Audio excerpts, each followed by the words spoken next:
Uganda Law Society President Senior Counsel Isaac Ssemakadde today spoke against the rampant misconduct among the judicial officers. He emphasized that the law has failed to uphold Judicial Service Commission's regulations specifically regarding lawyer appointments. Ssemakadde stressed the need for the accountability and transparency within the judiciary. The Uganda Law Society is advocating for the reforms to address the slow disposal of cases which undermines the trust in the judicial system.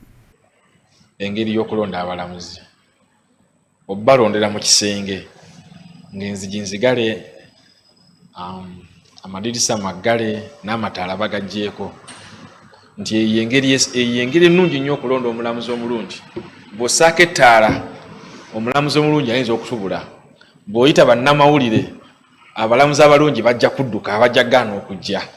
Eyo endoboozi enkadde eri mu tteeka lino era y'ekyakola era y'engeri gye balonzemu abalamuzi bano. Judicial Service Commission teri amanyi wa gye yatuula, teri alaba byakola, teri yalaba engeri gye nsuusulamu abalamuzi abalungi n'abakyamu abo abaasaba. Era situmanyi oba emirimu egimu baagiranga.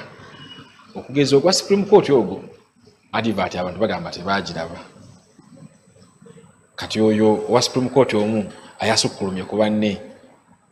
Ssemakadde stated that the concerns were raised about the favorism and misconduct within the judicial system, affecting many lawyers. He noticed that these allegations highlight the need for transparency and accountability in judiciary, ensuring that the legal profession maintains the integrity and upholds the principles of justice, calling for openness in the voting for all.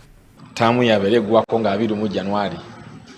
Kati batugamba nti mu bbanga eryo balonze abalamuzi 3 ne DCJ era sino kye tuyinza kukolaho. Kati mugenda kukola ki?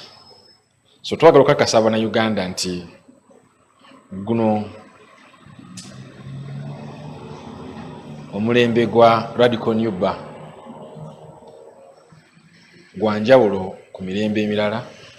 Tugenda kukola ebyenjawulo okulaba nti abalijja ne bayimira mu kizimbe kino mu mwaka 2006 balijjukira olunaku luno. On the matter of the backbench relations meeting to discuss on some of the hot buttons issues to resolve the emphasis to understand the objectives of the country to observe the law of the law, A.D. Naguru, the Uganda Law Society Council member Eastern clarified more. It is improper, it is unpalatable, it can't be accepted. And as the bar would said that there would be no apology. What we meant to say is that there is no apology for demanding accountability. We shall demand that the judiciary must be accountable. We shall demand that the judgments must comply with our constitutional framework. We must observe the rule of law. And for that, we can't apologize. In the last week's new lawyer event that sparkled controversy when the Law Society President Ssemakadde was denied the opportunity to speak, the Society Vice President weighed in, stating that the President's speech was intended for the public, as it's their mandate to inform and serve the community. The President of Uganda Law Society, in his typical way, is invading my space and saying he is embarrassed. He has not been asked to come and speak.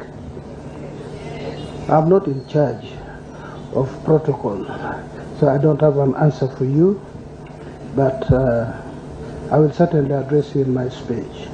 So, twali benyamivu nnyo nga tugamba nti tekyali kya bwenkanya wabula omukulu oba Chief Justice okugaana President w'abannamateeka okwogera oba okuwaayo endowooza zaffe. Teyamugana naye ng'omuntu wabula yalemesa eddoboozi ly'omuntu wa bulijjo okutuuka eri okuwulizibwa kuba bye twali tugenda okwogerako tebyali byaffe, tebyali bya Ssemakadde nga Ssemakadde, yali teyeyogera nga Ssemakadde. So this final grade